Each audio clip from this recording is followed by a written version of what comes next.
It was a bright summer day, the kind where the sky stretched out endlessly in a sea of blue, the sun beaming down with a warmth that made everything feel light and full of promise. I was just a kid, 10 years old, spending what I thought was a typical Saturday with my parents. The day had started like any other, our car rolling down familiar roads as we set off toward a nearby town. They had told me we were visiting family, and I had no reason to question it. The air was filled with the hum of the engine, the occasional burst of laughter from my parents in the front seat, and the sound of the radio playing softly in the background. I sat in the back, staring out at the passing scenery, unaware that in just a few hours, my world would be turned upside down. At some point during the drive, we pulled into a gas station, a place we had stopped at before on other trips.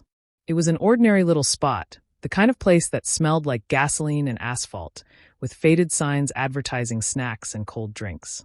My parents got out, my dad grabbing the gas pump while my mom rummaged through her purse. "We'll just be a minute," my mom said, giving me a small smile. I nodded, unconcerned, my mind already drifting elsewhere. I watched the numbers on the pump climb higher, listening to the rhythmic clicking of fuel rushing into the tank. Then, just as casually as ever, my parents exchanged a glance, and my dad let out a chuckle. I didn't understand what was so funny. "Hey, get in the car," my mom said suddenly. I obeyed without question, climbing into the back seat like I had done 100 times before. But the moment I settled in, something strange happened. Instead of getting in themselves, my parents walked toward the store. My dad hesitated for just a moment. Then, without a word, he turned back, slid into the driver's seat, and started the engine. The car lurched forward. I blinked, confused. At first, I thought they were just repositioning the car, maybe parking it somewhere else. But as the vehicle pulled away from the pumps, away from the station, away from me, something inside my chest tightened.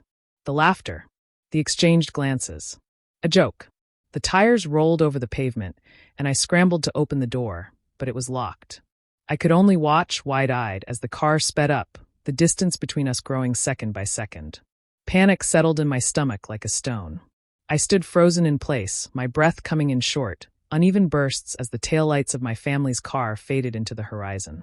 For a long time, I stayed there, my eyes fixed on the road, waiting for them to turn around, to come back, to tell me it was all just a prank. Minutes passed. Then an hour. The summer heat pressed down on me, beads of sweat gathering at my temple. But the chill running through me had nothing to do with the weather. I had no phone. No money. No way to get home. I walked inside the gas station, my steps unsteady. The cashier glanced at me, but said nothing. I made my way to the payphone near the restrooms, my fingers trembling as I dialed my home number. It rang. And rang. And rang. No answer. I tried again. And again. The third time, I let it ring until it cut off. They weren't picking up. My throat felt tight. I didn't understand. What had I done? Had I said something wrong? Had I misbehaved without realizing it? No, I had been good. I had done everything right. So why wasn't anyone answering? By the time night fell, the truth had begun to sink in like poison. They weren't coming back. I slept behind the gas station that night, curled up on the concrete, staring at the stars with burning eyes. The next morning, I woke up to the sound of tires rolling over gravel, my heart leaping as I sat up, expecting to see my parents' car. But it wasn't them. Days passed. I wandered from place to place, unsure of where to go or what to do. Hunger gnawed at me, my stomach twisting in on itself as I scavenged for scraps, relying on the kindness of strangers when I was lucky enough to find it. I learned quickly that not everyone was willing to help. Some people looked the other way, uninterested. Others told me to move along, their voices edged with irritation. The weeks turned into months. Then years. I drifted between towns, sleeping wherever I could, under bridges, inside abandoned buildings, on the back steps of churches. I learned how to survive, how to move through the world unseen. The kindness of strangers became my only lifeline, but I never stayed in one place too long. I couldn't. I didn't belong anywhere. And then, 18 years later, everything changed. This morning, I woke up to the sound of my phone vibrating violently against the nightstand. Bleary-eyed, I reached for it, squinting at the screen. 31 missed calls. The number was familiar in a way that made my stomach turn. My parents. After all this time, after all the birthdays, the holidays, the countless nights spent staring at the ceiling wondering why, now they wanted to find me. I stared at the screen, my chest tight. For a long time, I did nothing. Then, slowly, deliberately, I set the phone down and watched as it started ringing again. The house wasn't much, just a forgotten shell with cracked walls and broken windows. But it offered me something I had been searching for since the day I was left behind. Safety. Shelter. A place to disappear. For years, I lived in the quiet of my own making, pushing away the memories of my parents, forcing them into the farthest corners of my mind where they couldn't reach me. It was easier that way.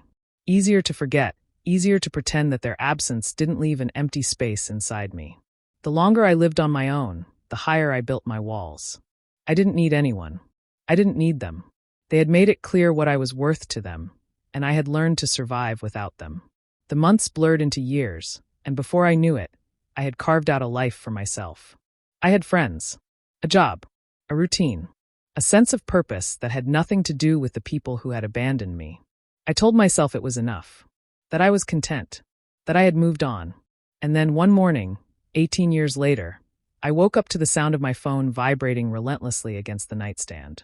Groggy, I reached for it, barely registering the glowing screen until my eyes focused on the numbers. 31 missed calls. A strange unease settled in my chest as I stared at the screen. Who would call that many times? Who would be that desperate to reach me? My stomach tightened as I glanced at the name flashing across my phone. Mom. The world around me seemed to still. I hadn't heard from them in nearly 2 decades. No letters, no messages, no attempts to reach me, until now. My hands felt cold as I hesitated, my thumb hovering over the screen. Every part of me screamed to let it ring, to let the call slip into silence like all the years before. But my curiosity was stronger than my hesitation. I pressed the green button. Hello. My voice was cold, distant. I wasn't sure what I expected to hear, but I wasn't prepared for the shaky, pleading voice that met my ears. Please pick up, my mother sobbed, her voice raw with emotion. We've been looking for you. A sharp, bitter laugh escaped me before I could stop it. Looking for me? Now? After all these years? What do you want? I asked, my voice edged with contempt. Why now? You left me behind like I was nothing. Like I was a joke. And now you decide to come back. There was a heavy silence on the other end of the line, followed by a shaky breath. I know what we did was wrong, she whispered. We were stupid. We didn't think it through. But we were scared, and we thought you would be fine on your own. Scared. I cut her off, my voice laced with disbelief. You left your child at a gas station and just drove away. And now you want me to forgive you. Her voice broke, desperation dripping from every word. We never meant to hurt you. Please, David, we need you. I squeezed my eyes shut, my grip tightening around the phone. I had spent years wondering what this moment would feel like. I had imagined their apologies, their guilt, their regret. I had played out the scenario in my head so many times, convinced that if it ever happened, I would feel something, validation, satisfaction, maybe even relief. But as I listened to her voice, I felt none of those things. I felt nothing. I had built my own life. I had survived. The pain of abandonment had shaped me into someone stronger, someone who didn't need their approval or their apologies to move forward. I'm sorry, I said, my voice calm, steady. But I'm not the same person I was when you left me. I've moved on.